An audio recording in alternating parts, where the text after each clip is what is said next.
বিকালে নাস্তা হিসেবে ডিম আর আলুর রেসিপি নিয়ে এসেছি বন্ধুরা। এই নাস্তা যদি একবার বানায়া খান খালি আঙ্গুল চাটবেন। প্রথমে ডিম আর আলু লয়ে নিলাম, তারপর গুঁড়ামরিচ দিয়ে দিলাম, তারপর গরম মশলার গুঁড়ি দিয়ে দিলাম, তারপরে আমি যেটা দেবো সেটা হইতেছে জিরার গুঁড়ি দিয়া তারপরে আমি দেবো হচ্ছে চিলি ফ্লেক্স। এই চিলি ফ্লেক্সটা আমি আগেই করে রেখেছিলাম। তারপর দেবো কর্নফ্লাওয়ার দিয়ে ভালোভাবে এটা মেখে নেব। ও আল্লাহ, আমি লবণ দিতে ভুলে গেছি, লবণ দেওয়া লাগবে।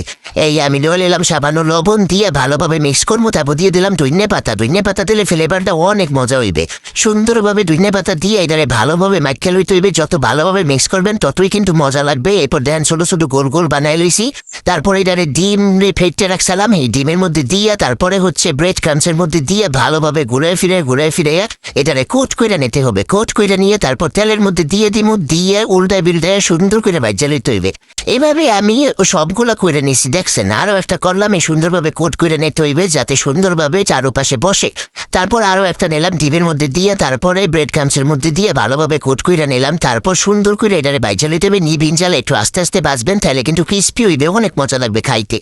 এটা বিকালে নাস্তা হিসেবে বাচ্চাকে বানায় খাওয়াইলে সেই স্বাদ, অনেক মজা লাগবে, সেই স্বাদ বন্ধুরা। সুন্দরভাবে দেখছেন ভাজা হয়ে গেছে কত সুন্দরভাবে। তারপর দেখেন এই যে কালারটা কি সুন্দর আসছে আর ক্রিস্পি, সেই ক্রিস্পি।